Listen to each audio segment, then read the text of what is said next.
Enregistrement de la réunion. Merci Lise. On souhaite la bienvenue à tout le monde à la table d'échange REFAD d'aujourd'hui.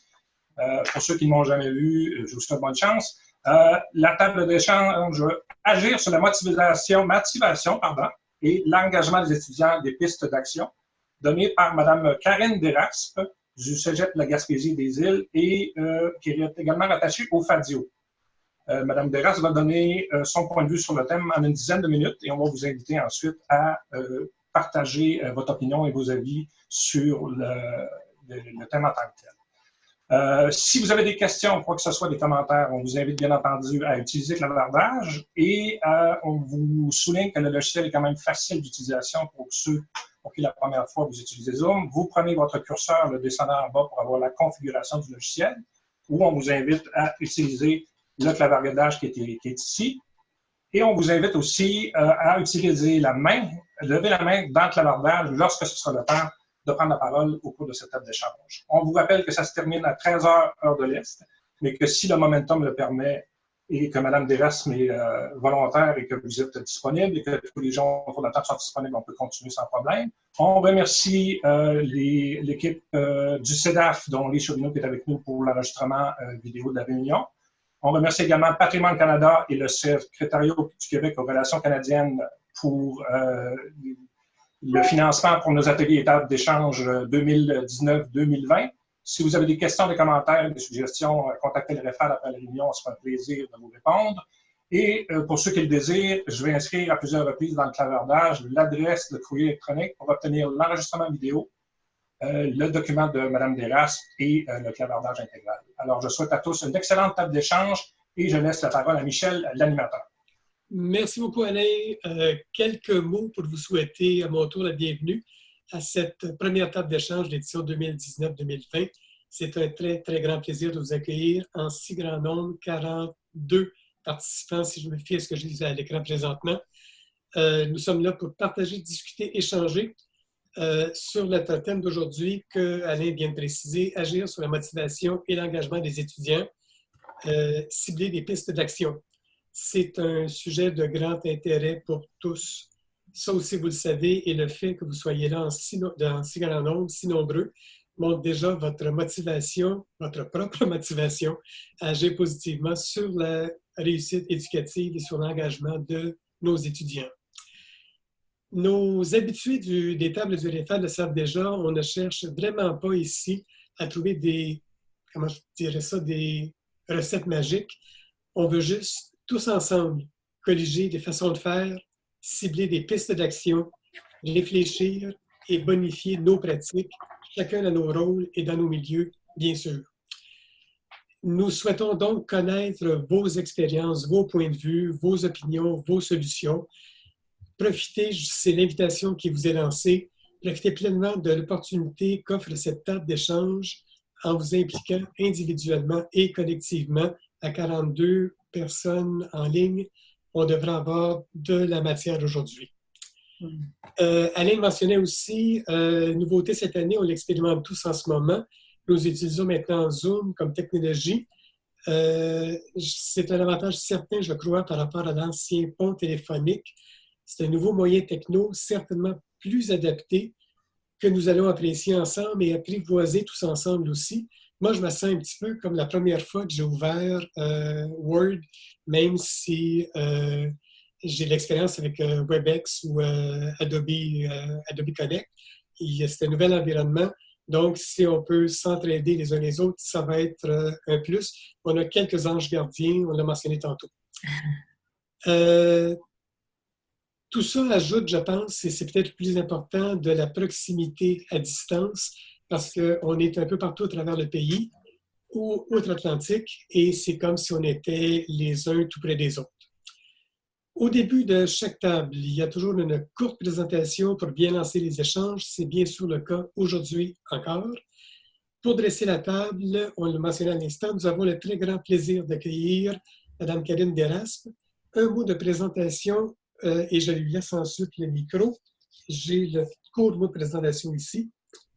Karine a été enseignante dans un programme de comptabilité et de gestion offert en FAD synchrone, multisite, du Cégep de la Gaspésie et des Îles pendant plusieurs années.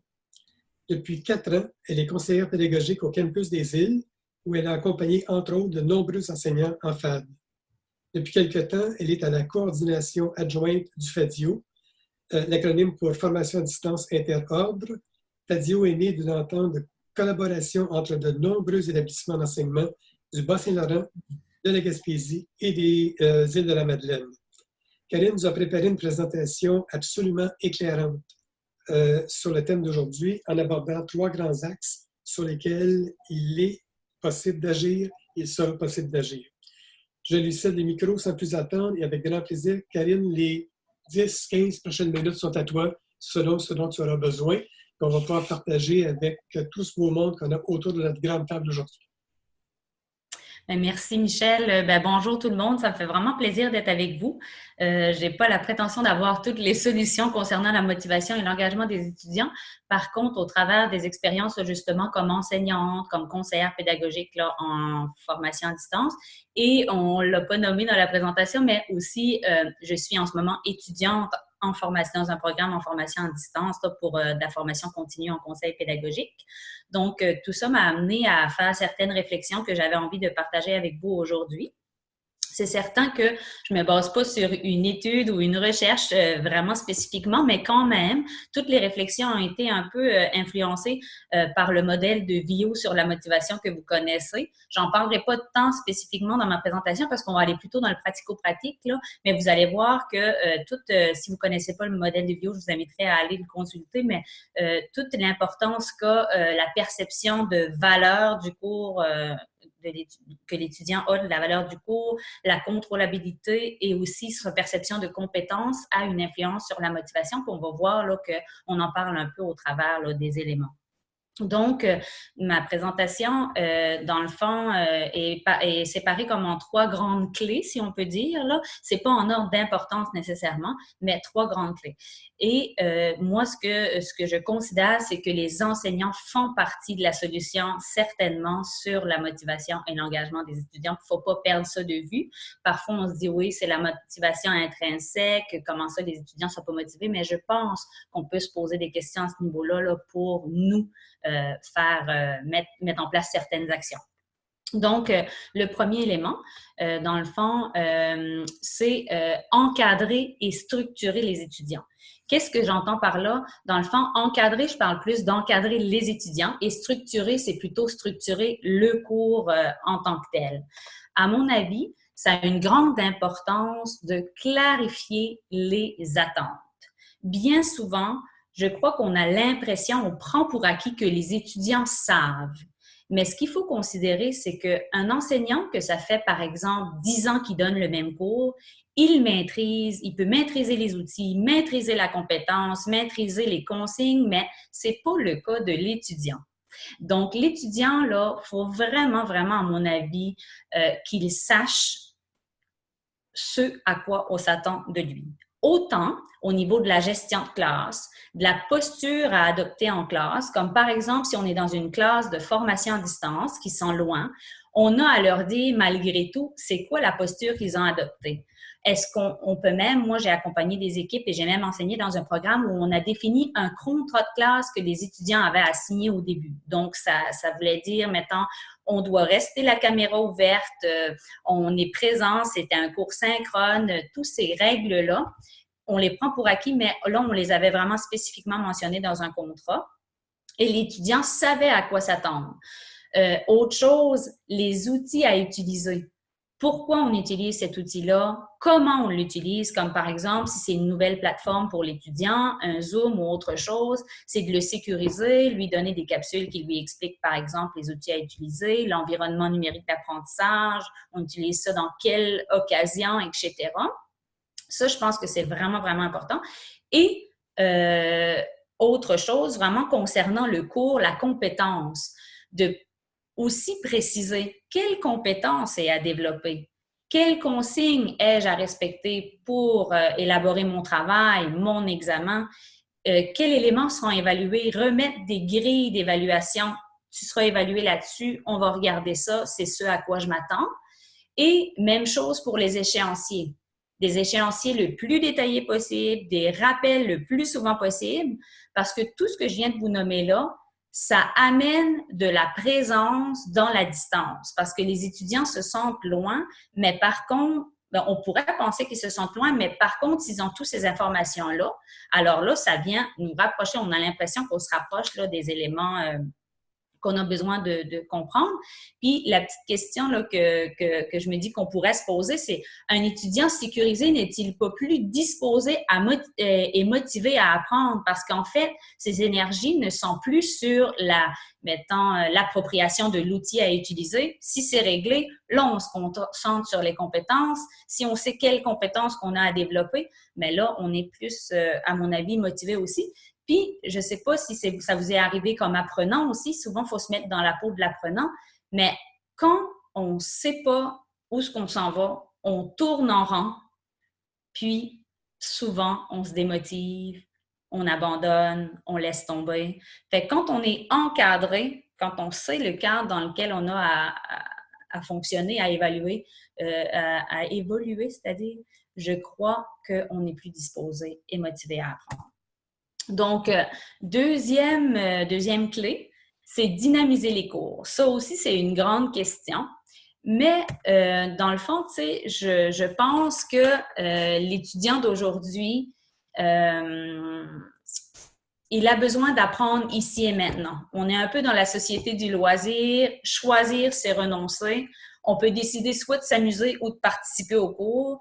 Donc, il faut vraiment que l'étudiant il voit une plus-value à s'engager dans le cours. Puis une plus-value à s'engager dans le cours, ça pourrait être qu'en participant au cours, on se rend compte qu'on est en train d'apprendre ici et maintenant. Donc, comment faire ça? Mettre l'étudiant au cœur de ses apprentissages. Donc, peut-être que notre ancien paradigme ou façon de voir, là, tu sais, que dans le fond, la pédagogie était un peu transmise à sens unique, là, mais ça, peut-être que c'est révolu surtout en formation à distance parce qu'on a besoin que l'étudiant, ce soit lui qui construise ses connaissances dans le cours. Ça peut être synchrone, asynchrone, mais surtout, tu sais, quand on est synchrone, qu'on a un cours en soirée de 6h à 9h, mais que l'étudiant ait l'impression que ça vaut le coup de se présenter au cours, qu'il va apprendre pendant le cours. Donc, puis on parle aussi de pédagogie active, fait que je vais aller plus loin dans ma petite présentation pour vous dire, tu sais, dans le fond, moi, la grande question que je me posais tout le temps comme enseignante, c'est moi, j'enseigne, mais eux apprennent-ils? Moi, je peux avoir l'impression de faire ma job, de donner de la matière, mais lui, en ce moment, est-ce qu'il est en train d'apprendre? Est-ce qu'il est en train de lui aussi construire ses connaissances? Et je me faisais tout le temps un petit tableau où je me disais, dans le cours aujourd'hui, qu'est-ce que moi je vais faire, puis qu'est-ce qu'eux, ils vont faire aujourd'hui. Donc, à ce moment-là, si tout était de mon bord, je me disais, oups, on a un petit problème. On doit en mettre de leur côté aussi pour que soit ils fassent des exercices pratiques ou qu'on voit qu'ils sont là en action ici et maintenant. Donc, peut-être que vous connaissez déjà, j'en parlerai pas nécessairement longtemps, mais quand on parle de pédagogie active, il y a cette pyramide-là qui nous démontre le taux de rétention des étudiants de la matière ou des compétences qu'on leur enseigne, des apprentissages, selon qu'on les met plutôt en action ou qui sont plutôt passifs. Donc, des fois, ça peut être un peu surprenant. Dans le fond, juste comme lire, écouter, même si on met une capsule vidéo à l'écran, on reste quand même dans le 20% de rétention. Et si on a comme objectif de descendre dans la pyramide et de se dire, OK, on va les faire discuter en groupe, apprendre en faisant, enseigner par les pairs. Mais là, c'est sûr que là, l'étudiant voit la plus-value parce qu'il repart avec déjà un bout de fait dans leur apprentissage. Comment on peut faire ça? Je sais que vous allez me dire des fois à distance, est-ce que c'est possible d'aller jusque-là, apprendre en faisant, discuter en groupe? Moi, je pense qu'il ne faut jamais s'arrêter. Un petit message que j'aurais à vous dire ici, c'est que dans beaucoup d'établissements, la plupart des établissements, vous avez des technopédagogues, des conseillers pédagogiques, on a des récits répliques, en tout cas ici là, au Québec et tout ça. faites appel à eux, faites appel aux technopédagogues. Si vous êtes dans un cours en présence et que vous voulez transposer ce que vous faites en présence à distance, il y a sans doute des solutions. Donc, de ne pas s'arrêter, d'aller vérifier ça. Puis, dans le fond, je voulais vous partager que par rapport aux pédagogies actives, il y a la Polytechnique de Montréal qui ont, c'est un petit bijou dans le fond, c'est qu'ils ont mis en place des vignettes de pédagogie active. Fait que c'est sur le site polymtl.ca/vignette, mais quand vous aurez la présentation, vous pourrez aller cliquer dedans. Et à ce moment-là, il y a 100 idées d'activités de pédagogie active. Puis vous pouvez aller faire la sélection là, avec un filtre là, en vous demandant, ça dépend du déroulement de l'activité, de la durée de l'activité que vous voulez faire, etc. Mais c'est juste pour vous dire que des idées, il y en a plein, puis c'est de voir là, quel qui peut être votre besoin là, par rapport à ça. Je vais juste m'assurer que j'ai passé au travers des petites idées que j'avais concernant le dynamiser les cours. Mais c'est essentiellement ça. Trouver des façons de les rendre actifs. Enfin, la dernière clé, c'est vraiment au niveau de l'accompagnement. Ça, c'est une clé très, très importante aussi. Quand je disais tantôt comment amener de la présence dans la distance, mais dans l'accompagnement, c'est sûr qu'on y arrive. L'accompagnement, ça peut être de différentes façons, mais entre autres, les rétroactions aux évaluations formatives, sommatifs, devraient être rapides parce qu'on veut rapidement savoir est-ce qu'on est compétent, est-ce qu'on ne l'est pas, est-ce que qu'est-ce qu'on a à travailler. Fait que là, c'est sûr que les étudiants vont être plus motivés s'ils savent qu'est-ce qu'ils ont à travailler rapidement. Ça, c'est clair. Après ça, faire des rencontres individuelles. Ça, dans un des programmes dans lesquels j'ai enseigné, faire de l'accompagnement individualisé a été une grande clé de succès. Dans le sens que les étudiants qui avaient des besoins, d'abord, on provoquait une rencontre individuelle obligatoire ou en tout cas fortement suggérée en début de session. Et à ce moment-là, l'étudiant voyait déjà que l'accompagnement individualisé avec l'étudiant était assez facile dans le fond. Ça peut se faire si vous utilisez les plateformes, dépendant des plateformes que vous utilisez, mais comme là, on est en Zoom, c'est facile de faire un Zoom avec un étudiant individuellement et là, de l'accompagner sur précisément ses besoins, selon la rétroaction qu'on lui aura fait là, dans les évaluations formatives, sommatives, etc. Autre chose qui peut être le fun pour l'étudiant et qui peut le motiver, c'est des petites capsules, des fois, qu'on peut envoyer sur nos environnements numériques d'apprentissage ou peu importe par messagerie pour venir préciser une consigne, pour venir répondre à une demande par courriel d'information, une précision. On peut faire une courte capsule rapide, on leur envoie ça. Ça, on appelle ça des capsules informelles. C'est pas quelque chose qu'on va faire du montage et tout, là. C'est vraiment, si vous utilisez Zoom, par exemple, ça peut se faire avec Zoom, t'enregistres dans ton outil, puis ça se transfère assez rapidement. Fait que ça peut être quelque chose qui motive aussi les étudiants. Autre chose, j'ai parlé de rétroaction rapide aux évaluations, mais réponse rapide aux questions sur messagerie ou autre, parce que les étudiants, souvent, à distance, là, ils sont en train de faire quelque chose, puis ils ont besoin d'une réponse pour continuer. Donc, si on les prend là, dans le momentum, je pense que la motivation est plus facile à conserver. Parce que si ils sont en train d'avancer, puis tout d'un coup, la réponse à leur question arrive 4-5 jours plus tard, ils sont peut-être ailleurs, ils ont décroché, ils ont moins envie de reprendre là où ils étaient rendus, évidemment. Puis, dans l'accompagnement, mais ce que ça fait aussi, c'est que ça permet de développer une relation avec l'étudiant. Puis, je pense que vous le savez tous, quand on a une relation socio-affective, une relation avec l'enseignant, ben comme étudiant, comme apprenant, ça nous donne l'envie peut-être plus de poursuivre. Puis, dans le fond, c'est ça, quand le lien est créé, on est moins gêné, on a plus l'envie de demander quand le besoin survient. Donc, c'est ça, le questionnement par rapport à cette clé-là que je me faisais, c'est un étudiant qui se sent compétent ou qui connaît les éléments à travailler, se sent-il pas plus motivé à se mettre à la tâche que quand ça a l'air d'un gros néant puis qu'on ne sait plus où est-ce qu'on est rendu. Tout ce qu'on sait, c'est qu'on a eu 59, mais on n'est pas trop sûr de qu'est-ce qu'on comprend pas. Fait que là, ça semble gros pour se mettre à la tâche. Quand c'est plus clarifié, qu'on sait là... les éléments à travailler, mais je pense qu'on est plus motivé pour la suite. Fait que c'est un peu là, en gros, les 3 éléments que j'avais à partager. Je ne voulais pas prendre trop de temps non plus pour laisser la place aux échanges. Si les questions là, que j'ai soulevées dans mes éléments vous amènent vers d'autres réflexions ou questionnements, mais c'est sûr qu'on pourra échanger là, un peu après. Je voulais juste retourner voir la question par rapport au... oui, c'est ça, je l'avais dit tantôt. Là. Quelle est la plus-value de s'engager dans le cours? C'est souvent ça que les étudiants se posent comme question. Donc, je vous remercie de votre écoute. Puis, je vais être à l'écoute de vos propres réflexions là, sur la question.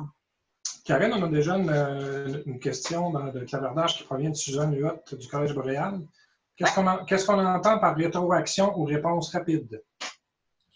Rétroaction ou réponse rapide, ça, c'était en lien avec les évaluations? J'imagine que oui. Je ne sais pas si okay, Suzanne... Parce que, en tout cas, après ça, on pourra préciser si c'est pas ça, mais il y a 2 choses. Dans le fond, il y a rétroaction rapide suite aux évaluations. Ce que je veux dire par là, c'est que de ne pas laisser traîner, mais souvent dans vos établissements, vous avez un délai, là, comme souvent, comme exemple au collégial, on va avoir 10 jours ouvrables pour faire la correction. Mais autrement que ça, comme par exemple les formatifs. Excusez, c'est que j'entendais du bruit.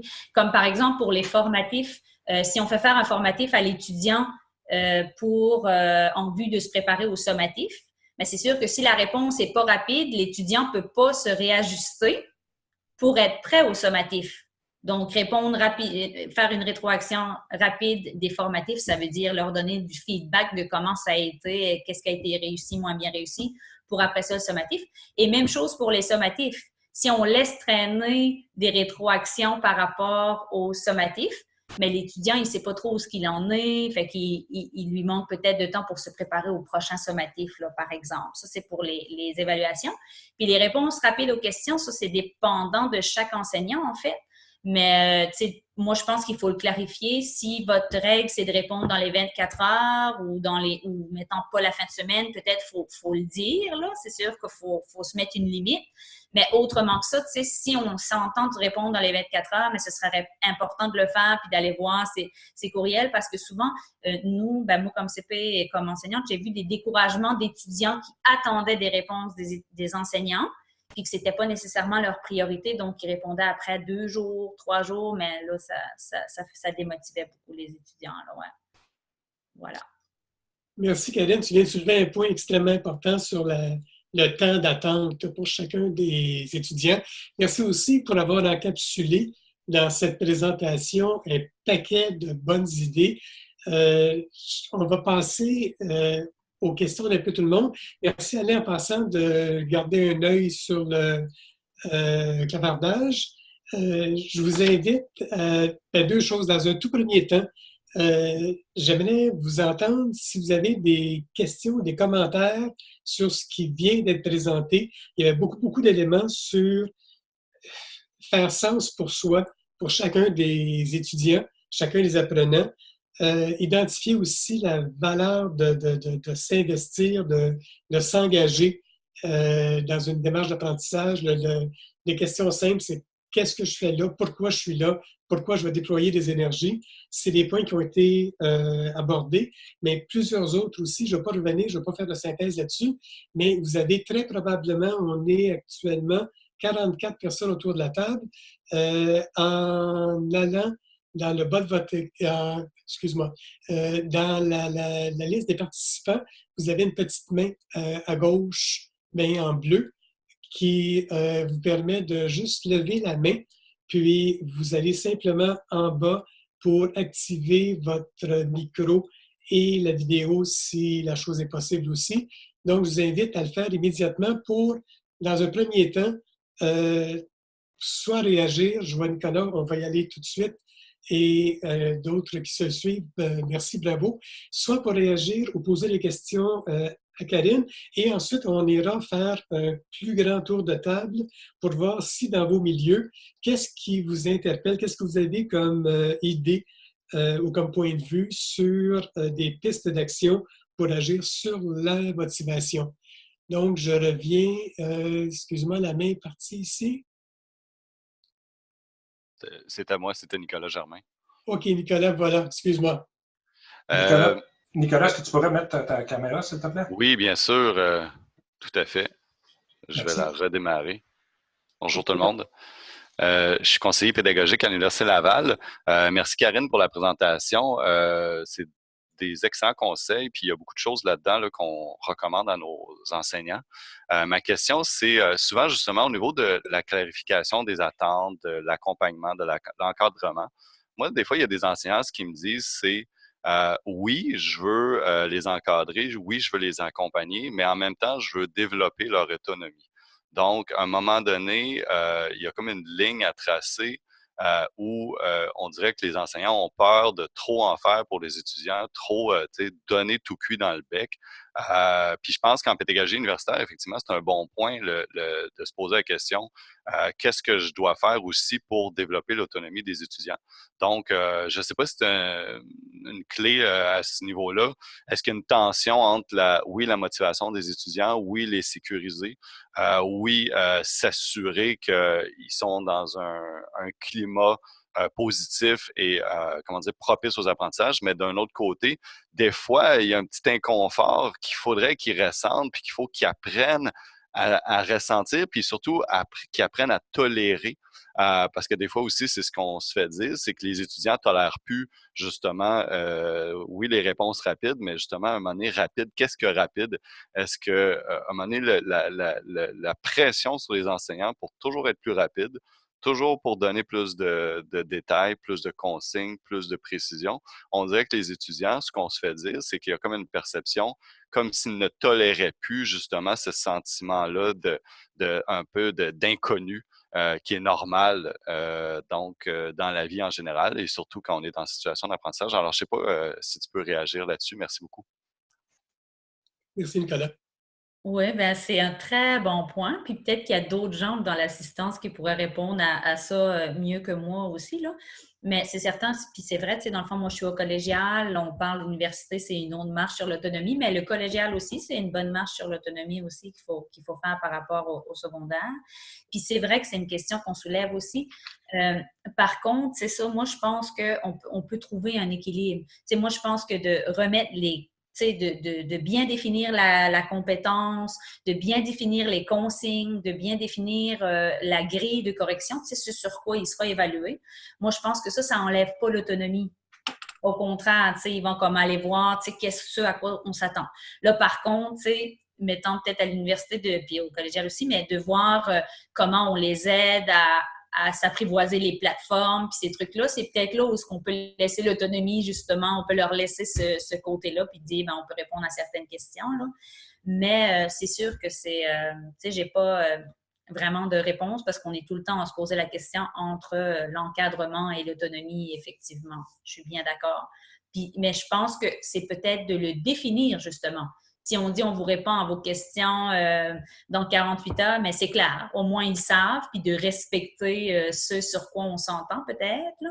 Puis peut-être aussi, je ne sais pas, de s'exprimer aussi sur le genre de questions auxquelles on répondra, puis lesquelles qui sont capables de trouver les infos dans les outils qui sont à leur disposition, tu sais. En tout cas.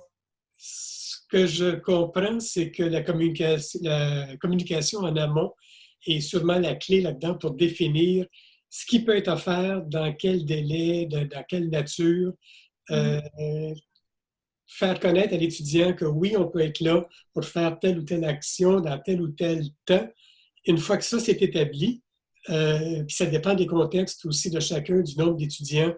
J'ai déjà entendu un professeur-chercheur dire qu'idéalement, il devrait y avoir une forme de soutien accessible 24/7.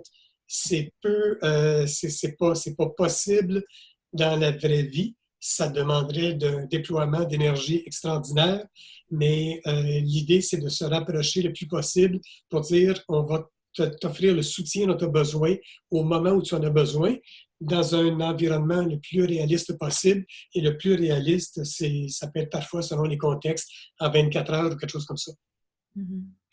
Il y avait 4 autres mains levées, je crois. Oui, Michel, il y a Madame... Il y avait Madame Isaac de France, si je ne me trompe pas, du Conservatoire national des arts et métiers. Madame Isaac, si c'est bien ça, est-ce que dans l'ordre, elle excuse de ça? Oui, il y a Mme Isaac et ensuite, ça va être Mme Julie Bellin. Parfait, OK. Puis j'ai plusieurs autres mains de lever après.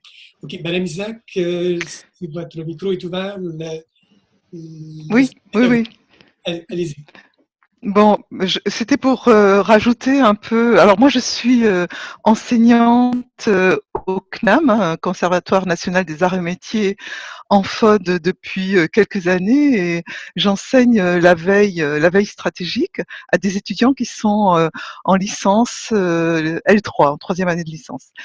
Et en fait, pour rejoindre les propos de Nicolas tout à l'heure, eh bien, pour ma part, je mets dans mon environnement numérique de formation, je mets une semaine zéro dans laquelle je dis toutes mes attentes sous une forme assez ludique. Je dis toutes mes attentes et surtout en matière de réponses rapides, pour revenir un peu sur la différence entre les réponses rapides et la rétroaction, j'indique à mes étudiants que chaque fois qu'ils m'écrivent, j'ai une petite notification qui arrive, qu'ils en soient assurés, et je leur réponds pas de suite, mais j'ai mis sur mon Outlook un petit émoticône qui leur répond tout de suite en disant OK,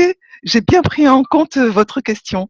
Et donc ils savent comme ça que ça y est, je l'ai vu et que je vais répondre dans les délais que j'ai fixés au départ. Et ils sont comme ça rassurés.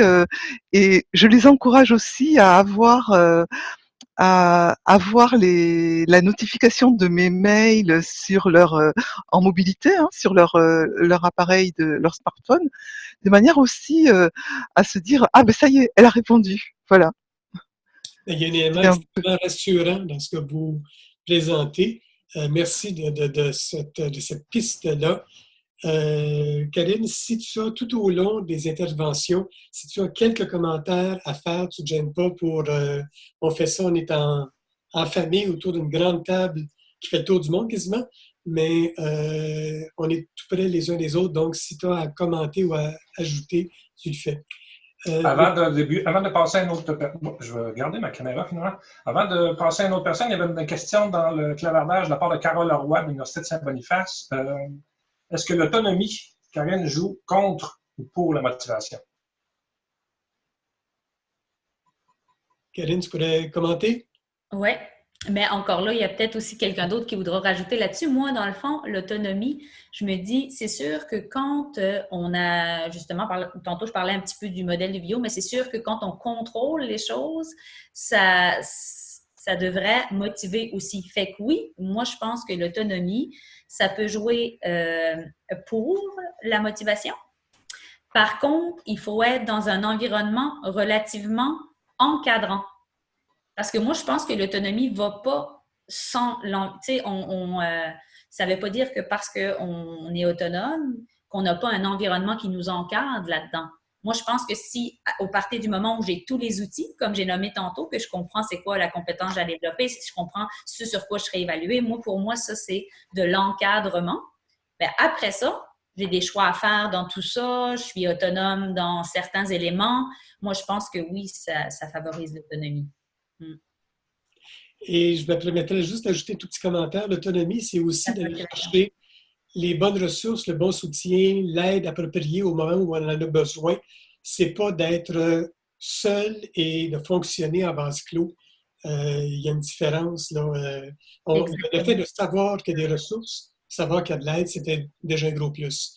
Exactement. Je dirais finalement, l'autonomie, ce n'est pas être laissé à soi-même. Il y a une différence, oui. Merci. On irait à Julie Bellin. Juste ouvrir le... Oui, c'est fait. Là, je suis vraiment désolée. Là, j'ai essayé d'ajuster ma caméra. Elle a fait une espèce d'autofocus de zoom tout le temps. Là. Je ne sais pas qu'est-ce qu'elle a. J'ai essayé, ça ne marche pas. Fait que je vais vous donner un petit peu mal au cœur. Désolée. D'abord, Karine, j'ai beaucoup aimé le document, la présentation parce que ça résume beaucoup de points en peu de mots. Alors, c'est hyper intéressant, je trouve, parce que ça fait comme un survol d'un petit peu tout. J'ai vraiment beaucoup aimé ça. Ce que je voulais ajouter, c'est par rapport à l'autonomie, encore une fois, c'est que moi, ce que je pense, c'est qu'il faut pas voir l'autonomie comme quelque chose que l'étudiant va avoir d'emblée, mais quelque chose qu'il va acquérir. Donc, peut-être qu'au départ, au début d'une formation, on va être plus présent, on va offrir plus de support, on va être plus encadrant, puis tout ça. Puis graduellement, je pense que ce qu'il faut, c'est amener l'étudiant, dans le fond, à être plus autonome. Et quand on dit être plus autonome, c'est que peut-être qu'au début, on va être plus présent, puis on va répondre plus vite. Mais graduellement, on va amener l'étudiant on va diriger l'étudiant vers des ressources. On va lui dire, écoute, je pense que tu peux trouver la réponse si tu vas à tel endroit. Et graduellement, on s'éloigne comme ça pour en venir à ce que, comme on disait tout à l'heure, l'autonomie, c'est pas d'être capable de tout faire tout seul. L'autonomie, c'est d'être capable d'identifier j'ai un besoin et où est-ce que je peux aller trouver les réponses à mon besoin. Alors moi, je pense que c'est dans ce sens-là qu'il faut le voir comme quelque chose qu'on va faire graduellement. Mais c'est sûr qu'en début de formation, moi, j'enseigne à distance dans un programme où il y a 6 cours. Au premier cours, nos étudiants, si on leur donne pas du support, on les perd complètement parce que là, ils sont dans l'insécurité, c'est total. Mais j'enseigne aussi le 4e cours sur 6 et le 6e cours sur 6. Rendu au 4e cours, quand les étudiants me demandent des questions, ben là, je les dirige vers les ressources. Puis au dernier cours, si je me rends compte que l'étudiant est supposé être capable de répondre tout seul à ça, parce que dans le fond, à la fin d'une formation, on souhaite que l'étudiant soit capable, il va être lâché lousse après, là, entre guillemets. Fait que quand il va terminer sa formation, il faut qu'il soit capable lui-même de répondre à ses besoins parce qu'il n'y aura plus le support du professeur tout le temps comme ça. Fait que moi, c'est pour ça que je pense qu'il y a il faut voir ça comme quelque chose de graduel dans le temps. Belle réflexion. Merci beaucoup, beaucoup. On passerait à Serge-Hélène Lajoie, je crois, à la Télé Québec, si je ne me trompe pas. Oui, c'était Serge. Vas-y, Oui, est-ce que vous m'entendez? Oui, très bien. OK. Je vais revenir sur le commentaire qui a été fait. Est-ce que je n'ai pas noté le nom, là, mais sur la question du délai de réponse, puis du juste délai de réponse. Ça m'a allumé à 2 éléments. Pas 2 éléments, mais il y a comme un ensemble de pièges qui viennent avec l'encadrement par des communications qui sont, je dirais, asynchrones. Tout ce qui est courriel, message texte et compagnie.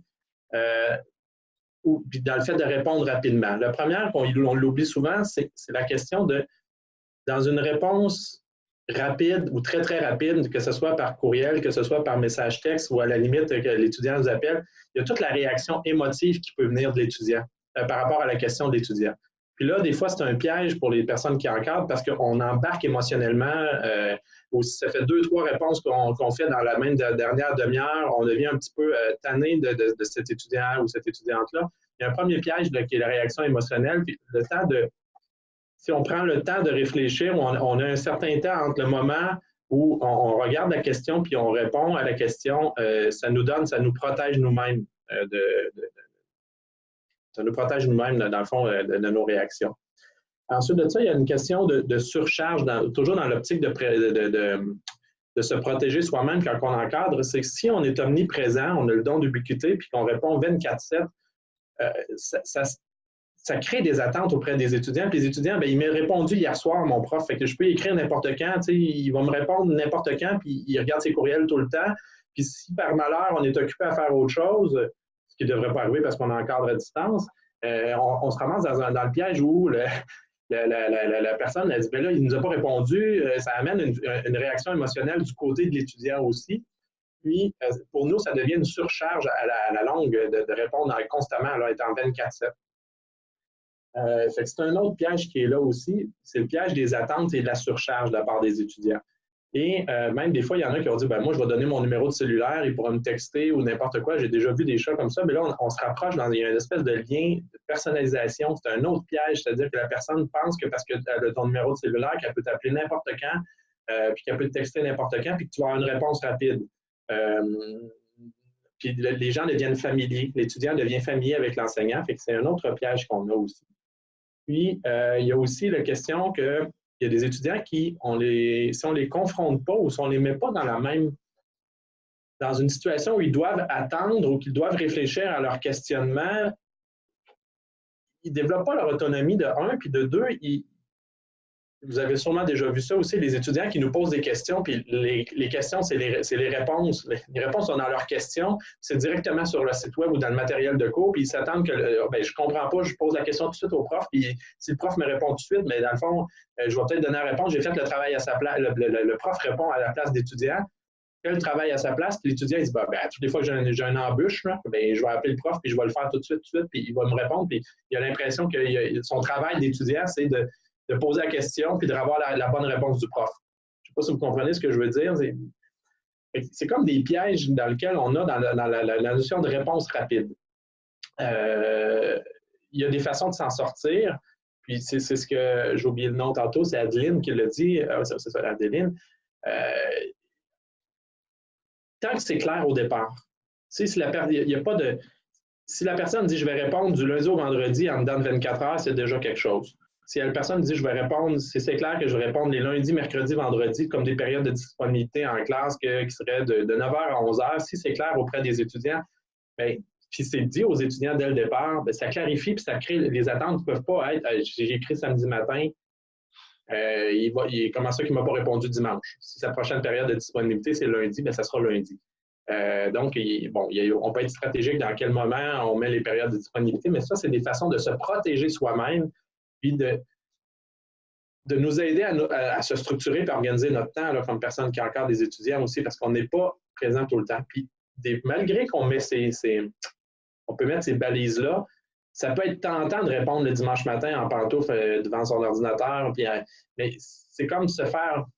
Utilisez donc la fonction, je dirais, utiliser la fonction envoyer le courriel en différé pour qu'il parte le lundi matin à la limite, là. Parce que l'étudiant il se dit « Hey, il m'a quand même répondu le dimanche matin, puis même s'il avait dit qu'il n'était pas disponible. » Vous voyez, il y a une espèce de protection de soi-même qui doit être fait.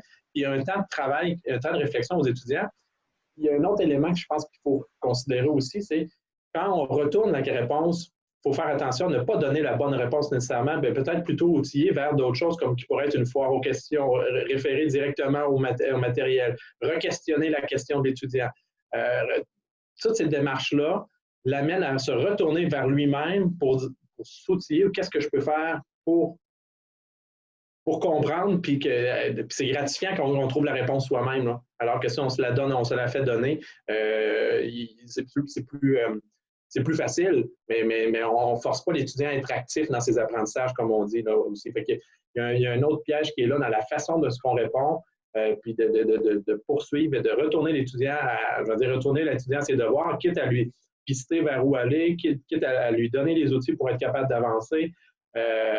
Puis là, on va s'aider soi-même, puis c'est ce que dit tout à l'heure, que s'appelle la dernière intervenante, c'est que l'autonomie va se développer dans le temps. Au début, c'est oui, mais si on répond pas tout de suite aux questions des étudiants, puis on les outille, puis on les retourne vers eux-mêmes, puis on les retourne vers le matériel au début d'un cours, et rapidement, à la deuxième, troisième, quatrième semaine, au fil du temps, ils vont dire « OK, mais avant de poser la question au prof, je vais aller voir par moi-même. Dans le fond, je vais réutiliser les mêmes chemins que le prof m'a déjà donnés au départ. Là. Fait que, on les retourne, on le retourne vers la démarche d'apprentissage qu'on veut faire. Puis ça, c'est comme une petite guerre de tranchées à faire dès le départ, comme un prof qui est en classe qui répond aux questions des étudiants, puis il dit « Bon, ben, vous avez fait faire des lectures, avez-vous des questions? » Non. Ben moi, je continue. Il y a un temps pour répondre aux questions, puis si vous passez outre ce temps-là, ben moi, j'ai assumé que vous comprenez, puis je continue, puis pas de donner les PowerPoint en entier, ou carrément pas donner les PowerPoint pour qu'ils prennent les notes. C'est le même genre de guerre de tranchées qui se met en place au départ. J'aime pas ça le terme guerre, là, mais une espèce d'interaction de départ pour mettre les étudiants sur la bonne voie, puis avancer à l'intérieur du cours. Voilà, je ne terminerai pas plus. Merci beaucoup, Serge, d'avoir mis la lumière sur ces pièges-là qui sont bien réels. Il faut éviter une dépendance. Il ne faut pas donner des réponses non plus, tu l'as mentionné à quelques reprises, mais pister vers les bonnes sources, les bonnes références, les bons endroits pour trouver les réponses. Et oui, ça arrive parfois que la réponse est dans la question. Donc, jongler avec ça en mettant des règles et des balises qui vont faire que les choses vont être plus claires. Et l'idée de prendre un minimum de temps pour réagir, c'est juste de pouvoir remettre entre les mains de l'étudiant ce qu'il a besoin au moment où il en a besoin, mais ce n'est pas nécessairement 10 minutes après l'envoi de son courriel. On s'entend là-dessus. Michel, si tu me permets, il y a des commentaires dans le clavardage concernant ce qui a été dit par Vas-y, Serge. on a encore 4 mains levées, on ira là. Excuse-moi, 3 mains levées. Alors, il y a Julie Belland qui souligne une réponse. Je souligne les commentaires dans le clavardage pour les gens qui vont écouter la vidéo plus tard. Une réponse rapide de la part de Julie Belland. Une réponse rapide, ce n'est pas une réponse instantanée. Je pense qu'on peut prévoir des périodes dans la journée, la semaine pour répondre à nos étudiants. Hélène Lalancette du Simon Fraser University, Colombie-Britannique. Excellent commentaire. Créer ce genre d'attente de réponse instantanée est très dangereux. Mettre des périodes de disponibilité claires est ce que nous avons adopté ici. Et il y a Suzanne Huot du Collège Boréal à Sudbury, en Ontario. À l'occasion, l'étudiant trouve sa propre réponse avant que notre délai de réaction soit écoulé. Qui est très vrai, je pense qu'on a tous vécu. On retournerait à la prochaine main levée qui est Claudine Jourdain du Récit. Claudine, juste activer votre micro et votre caméra si c'est possible. En allant en bas de l'écran, à gauche complètement, dès que vous descendez votre curseur, l'icône de micro et de vidéo apparaît.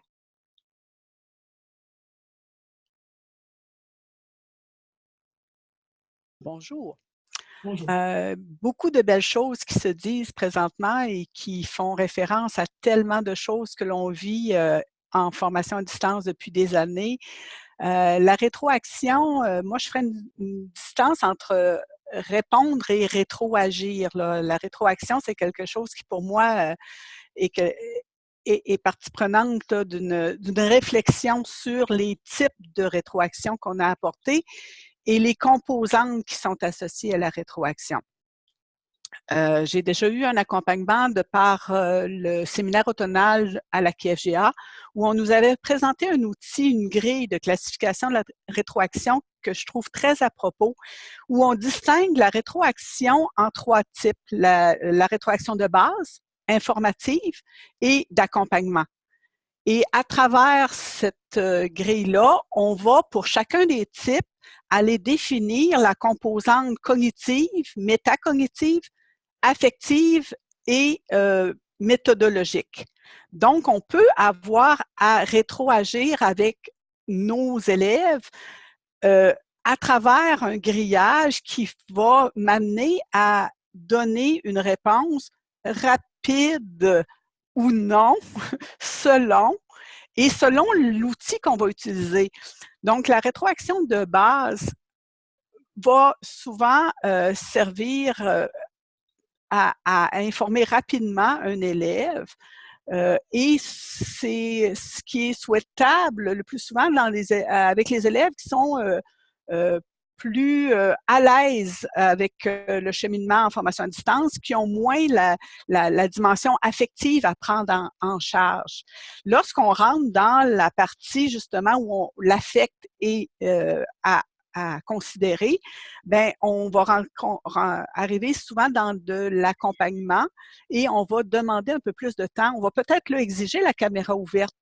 Donc, les outils aussi qu'on va utiliser pour rétroagir, dans certains outils, on va pouvoir mettre une rétroaction, je cherche mon terme là, mais qui est déjà générée par le dispositif. C'est plutôt froid, mais c'est instructif. Donc, ça va réagir rapidement, ça va répondre rapidement à l'élève.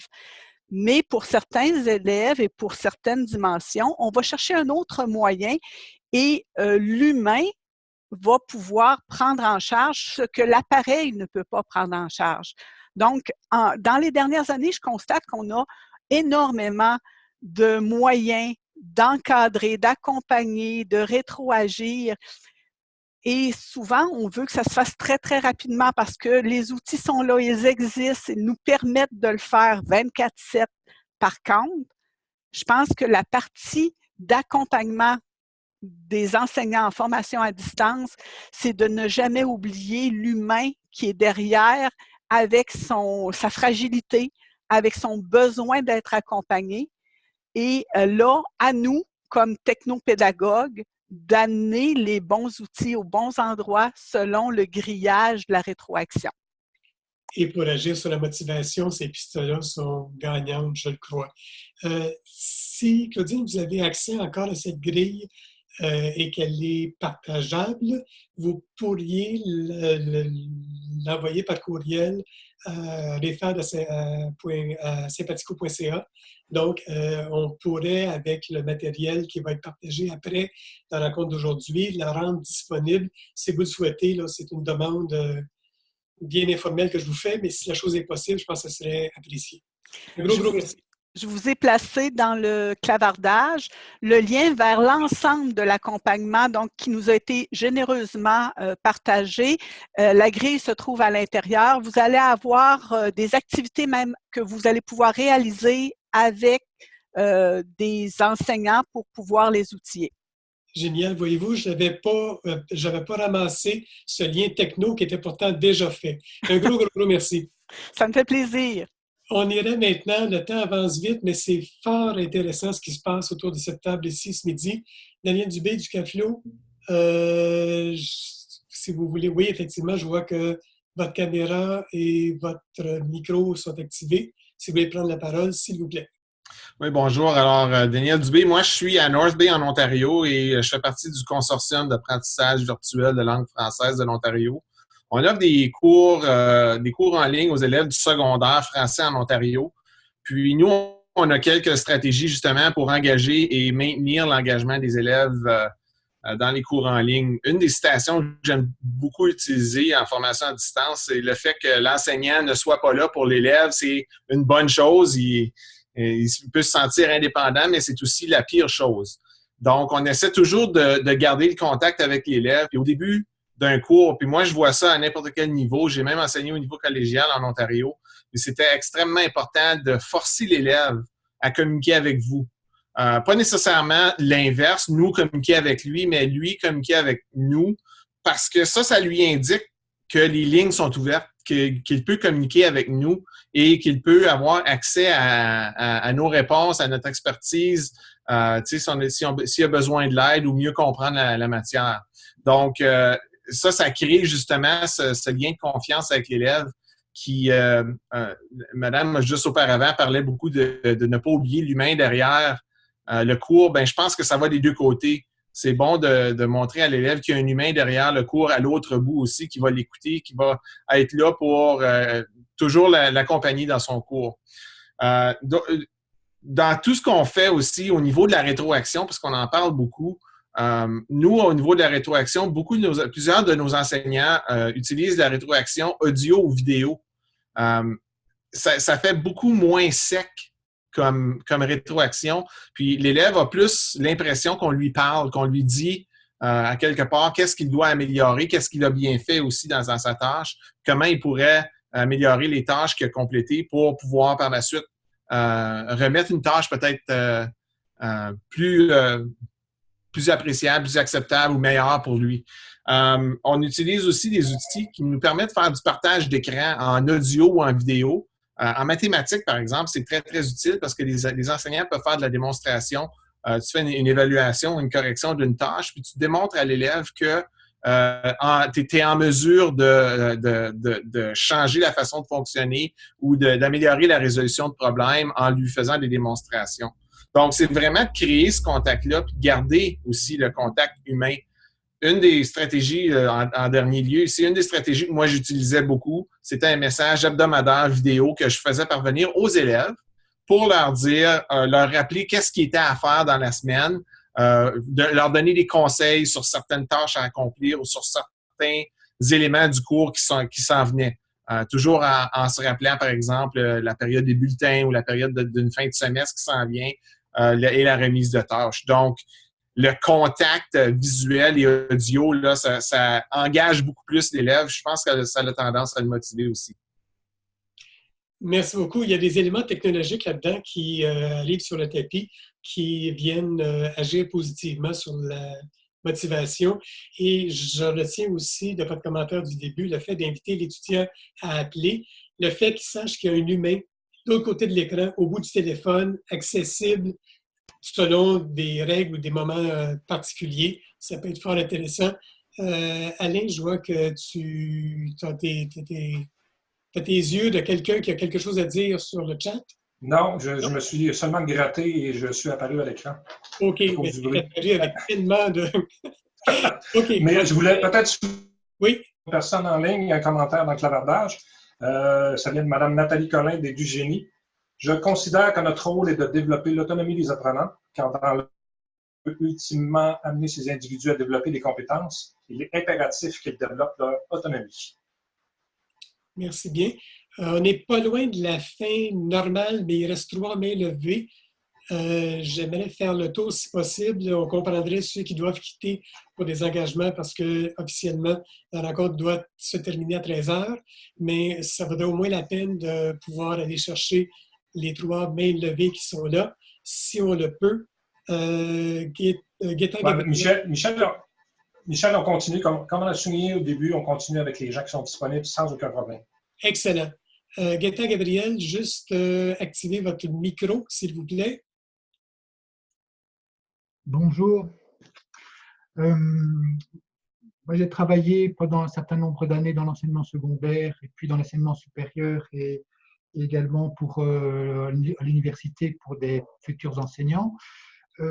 Ce que je trouvais intéressant dans ce qui a été présenté, c'est tout le travail qui est fait autour de la pédagogie en tant que telle et d'autre part autour de comment armer d'une certaine manière, ou en tout cas nourrir la réflexion des enseignants. Dans le travail que je fais actuellement, moi je récupère beaucoup de jeunes qui sont justement démotivation et qui n'ont plus envie de suivre. Et ce que je remarque, c'est de dire, est-ce qu'on met assez d'outils pour qu'eux-mêmes puissent être outillés pour savoir comment ils fonctionnent? Qu'est-ce qui les motive? Comment ils travaillent? La manière dont ils travaillent? Et donc, en fait, moi, je travaille beaucoup sur des profilages. Alors, il faut faire attention au profilage pour ne pas enfermer les personnes dans des étiquettes, mais qui les aident à comprendre comment ils vont apprendre, comment ils vont réagir à telle réaction, quelles sont les stratégies qu'ils mettent en place. Et un certain nombre d'étudiants, une fois qu'ils ont acquis ces compétences par rapport à eux-mêmes, peuvent être autonomes, parce qu'on parle d'autonomie, mais pour être autonome, il faut avoir des outils, il faut avoir une autoréflexivité, il faut avoir des moyens de pouvoir s'analyser. Donc, je dirais un préalable, me semble-t-il, au fait de les rendre autonomes, c'est leur donner les moyens. Donc voilà, c'est une manière. Moi, j'utilise toute une série de grilles qui va de l'énéagramme, qui va du MBTI, qui va des intelligences multiples, qui va sur les besoins. En fait, c'est toute une série d'outils, mais je veux dire, qu'est-ce que ça veut dire chez vous? Comment ça fonctionne chez vous? Et à partir d'exemples très pratiques, de vous montrer comment ça a un impact sur leur comportement, sur leur engagement également. Et voilà, et je pense que c'est peut-être un des aspects que je trouve peut-être intéressant de partager.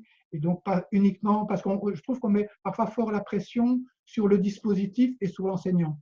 Et je pense que c'est aussi important de donner une responsabilité au niveau du jeune et donc le nourrir avec des outils qui lui permettent d'être responsable. Voilà. J'entends que vous favorisez diverses activités métacognitives. Si jamais vous avez des outils à partager, soit via le chat, soit à l'adresse de l'EFAD, ça pourrait être ajouté pour enrichir notre table de ce midi. Je vous remercie beaucoup pour cette contribution. TELUC Montréal ou Québec, je ne sais pas, c'est indiqué TELUC Zoom. C'est Mme Pudelco, si je me rappelle bien, c'est Béatrice. Oui, bonjour. Ah, bon, bonjour Béatrice. Oui, bonjour. Donc, je trouve ça très intéressant, tous ces échanges-là. Comme en clos, j'ai peut-être la chance un petit peu de justement faire une espèce de clôture en ramassant un petit peu tout ça dans ma réflexion qui est que finalement, l'ensemble de vos échanges, c'est exactement le thème central, on pourrait dire, de la formation à distance, c'est-à-dire l'équilibre entre la structure et le dialogue, ou on appelle ça aussi indépendance ou interaction. Donc, de quelle façon, finalement, dans les différentes modalités de diffusion, que ce soit des cours synchrones ou asynchrones, on établit l'équilibre entre ces deux aspects, entre la structure et le dialogue, l'interaction et l'indépendance. Donc, évidemment, c'est la grande question. Et ce que j'ai trouvé aussi très intéressant, c'est l'intervention de M. Dubé sur ce que je pense que j'ai bien compris, c'est vraiment la question d'ouverture et de bienveillance. Donc, de quelle façon on peut manifester envers l'apprenant, l'être humain de l'autre côté, là, notre ouverture à entrer en contact avec lui et puis signaler aussi notre disponibilité. Et lorsqu'on parle de l'ouverture ou d'une relation d'aide, ben évidemment, tout de suite, c'est une question de limites. Donc, où est-ce qu'on les pose des limites et de quelle façon on les pose dans ces différents contextes, en fonction évidemment de l'âge de nos apprenants, de ce que nous savons d'eux, est-ce que c'est des adultes ou autres personnes.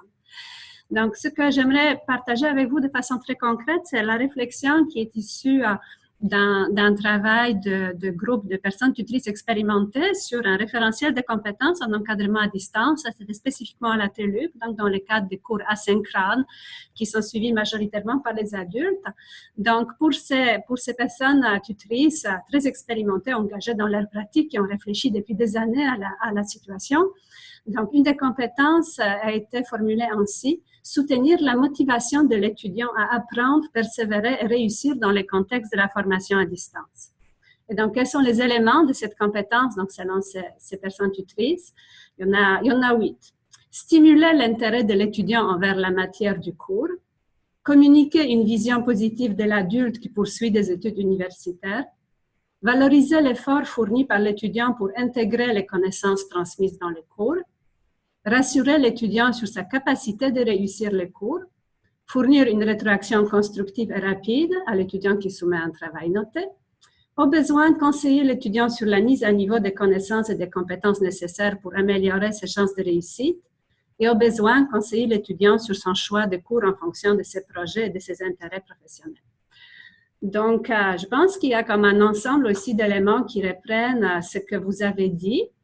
Et ces personnes aussi ont formalisé une autre compétence qui est soutenir l'étudiant dans l'acquisition et le développement d'une démarche d'apprentissage autonome.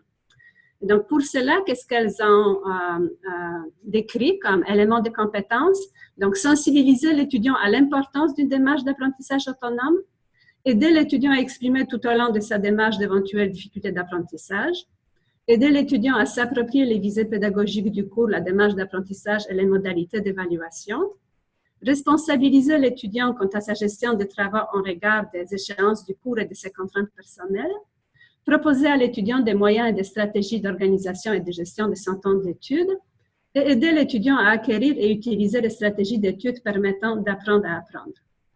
Donc, je pense que ça reprend pas mal là, les différentes choses qui ont été dites. Évidemment, un référentiel de compétences, ça ne donne pas la réponse sur comment on fait tout ça, mais je pense que ça donne de bonnes pistes à réfléchir chacun dans notre milieu de pratique. Là. Mais je pense qu'il y a pas mal de choses qui se rejoignent quand même. Les éléments du référentiel que tu viens de mentionner, Béatrice, si c'est possible de les partager d'une quelconque façon, je pense que ça viendrait ajouter, compléter, bonifier ce qui a été dit par un paquet d'intervenants aujourd'hui et ça encapsule de bien belles idées. J'en tiens vite celle de rassurer l'étudiant sur sa capacité de réussir. C'est un puissant moteur de motivation de donner une tape dans le dos pour dire vous avez tout ce qu'il faut pour vous rendre là où vous le souhaitez ou plus simplement, vas-y, t'es capable, là, ça change, ça peut changer des vies. Merci beaucoup, Béatrice. Serge, est-ce que ta main levée est nouvellement là ou si c'est celle de tantôt qui n'a pas été enlevée? Non, Michel, c'est une nouvelle main. OK, vas-y, tu vas même... La main gauche, tantôt, c'est à la droite. Tu vas peut-être pouvoir... c'est très bien, tu vas peut-être ficeler dans la fin de la rencontre. J'invite tout le monde à lever la main pour, si vous avez quelques commentaires que ce soit, avant qu'on repasse dans quelques instants à Karine pour le mot de la fin sur ce qui a été dit aujourd'hui. Serge, à toi, excuse-moi. Oui, il n'y a pas de problème. C'est justement, ça va peut-être faire une passe à Karine. J'ai bien aimé la présentation qu'elle a faite au début, sauf une chose, c'est un élément où elle parle de l'apprentissage actif avec la pyramide là, des pourcentages et tout. Je veux juste rectifier, je ne sais pas, peut-être on la voit de moins en moins, mais il y a une raison pour ça, c'est que ça n'a jamais été démontré.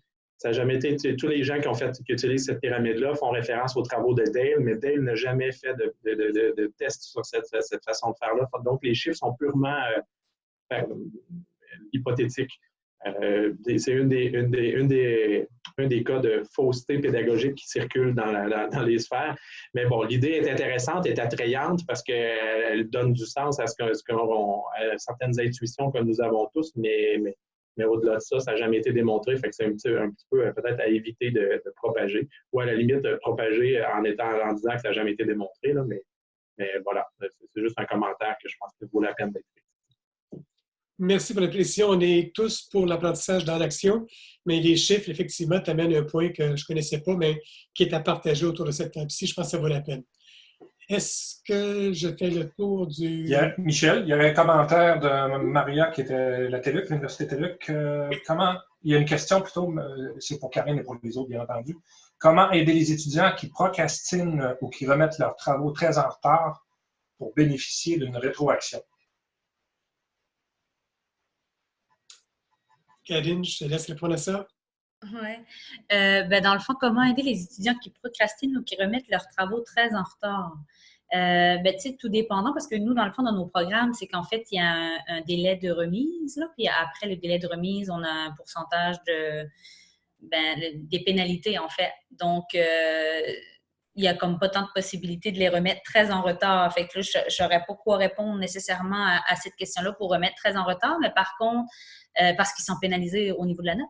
Mais pour ceux qui procrastinent, c'est sûr que là, ce serait peut-être, moi en tout cas, c'est certain que je ferais une rencontre individuelle. Là. Je provoquerais une rencontre individuelle pour vérifier là, où ils en sont, justement, s'il y a un besoin d'aide ou s'il y a quelque chose qu'ils n'ont pas compris dans le travail ou dans les consignes, etc., puis qui l'empêchent de se mettre à l'œuvre. Sinon, c'est ça. Je pense que ça serait un peu ça. Là. J'irais voir qu'est-ce qui se passe. Là. Parce que souvent, c'est individuel. Là. C'est un manque de motivation, mais là, on peut peut-être pas trop comprendre si on ne vérifie pas avec lui ou elle.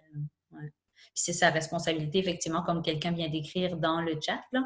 C'est la responsabilité de l'élève aussi de respecter les délais. Ça fait partie du contrat du cours. Là, il y a des délais à respecter. Puis peut-être que là, ici, ça dépend, hein, parce qu'en fait, peut-être c'est quelqu'un qui parle de cours asynchrone où il y a peut-être moins de délais. Là. Nous, on enseigne dans un cadre très structuré de cours synchrone. Fait que peut-être que la question se pose moins. Il y a peut-être des gens ici qui sont plutôt en asynchrone qui pourraient répondre là, à Madame Maria, peut-être. Là. Ouais. Et il reste que les règles administratives s'imposent d'elles-mêmes, quel que soit l'ordre d'enseignement. Faut composer avec celle-là, mais ce que j'entends aussi, c'est qu'il n'y a rien comme de communiquer, de se parler, mais ça va dans les deux sens. Ça va de l'étudiant à la personne qui encadre, au prof, au tuteur, en tout cas, bref, à la personne qui encadre, mais ça peut aller dans l'autre sens aussi. Et lorsqu'on se rend compte qu'il n'y a pas de travaux qui rentrent ou de devoirs qui rentrent au moment où ils devraient entrer, mais il y a certainement une action qui est à privilégier à ce moment-là. Tout à fait.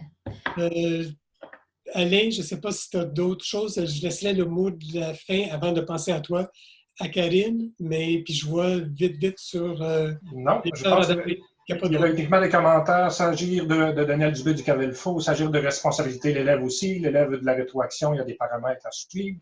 Et Mme Julie Belland aussi, avoir des règles claires et des conséquences appliquées de façon constante. Si l'on voit que l'élève provoque ceci pour avoir de la rétroaction, je serais porté à diminuer ma rétroaction. Oui, c'est bon. Karine, un mot de la fin avant de passer la parole à Alain. Moi, juste vite, là, je tiens à vous remercier tous autant que vous êtes pour une participation dynamique, engagée, motivée. Je reprends le mot de notre thème d'aujourd'hui. Il y avait vraiment de l'intérêt et je vous remercie beaucoup en mon nom et au nom du REFAD. Karine, je te laisserai la parole le temps que tu veux, puis on terminerait ça avec Alain après.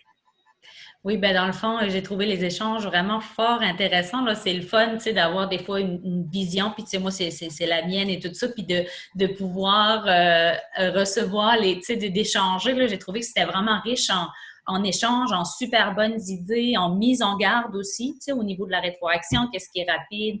J'ai beaucoup aimé les idées là, qui entourent l'autonomie des étudiants, comment être encadrant, mais comme en respectant là, toute l'importance de l'autonomie. Fait que, ouais, moi, je trouve que vraiment, ça a été une belle rencontre riche. en échange. Puis aussi, dans le fond, comme entre autres, là, ce que monsieur, je me souviens plus de son nom, je sais pas, c'est Serge, avait partagé, ouais, c'est ça, comme au sujet des sources, là, ben ça, c'est, j'en prends bonne note, là, je vais vérifier, nous, ça fait longtemps qu'on le voit comme ça, on l'a affiché dans notre bureau, puis on travaille en se disant, tu sais, on va essayer d'amener l'étudiant plus au cœur de ses apprentissages, fait que je prends note pour la source. Par contre, je pense que l'idée reste là quand même, tu sais, de mettre les étudiants au cœur de leur apprentissage, même si des fois, ça leur tente pas, eux autres, d'enseigner par les pairs, puis ça leur tente de rester passifs. Mais moi, je pense que on est des guides, on veut les amener plus loin, puis je pense que dans notre volonté de les amener plus loin, on peut se permettre de les amener plus au cœur et les rendre actifs. Et tant mieux si ça provoque leur motivation. Voilà. Allez. Un gros merci. Je crois que pour une première table d'échange, c'est notre première activité à distance aussi pour 2019-2020. C'est une réussite. Alors, bien entendu, un énorme merci encore une fois à Karine pour ton implication pour la table d'échange aujourd'hui. Tu as ouvert la table de façon phénoménale et très motivante en restant dans la thématique. On vous invite, si vous avez des questions, des commentaires, des suggestions, à contacter le réseau. Vous pouvez également contacter refad@sympathico.ca, obtenir le clavardage, le lien vidéo et le document de Mme Desraspe.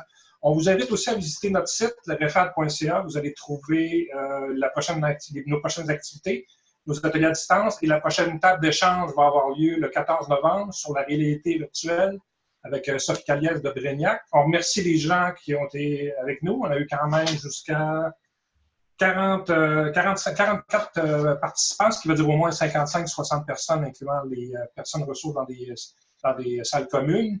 Et on remercie aussi tous les gens qui sont demeurés avec nous, même si on a dépassé l'heure limite de 13 heures de l'Est du Canada. Merci aux participants. Merci également au Fadio pour les capsules d'information concernant Zoom qu'on fait circuler dans nos nombreux messages.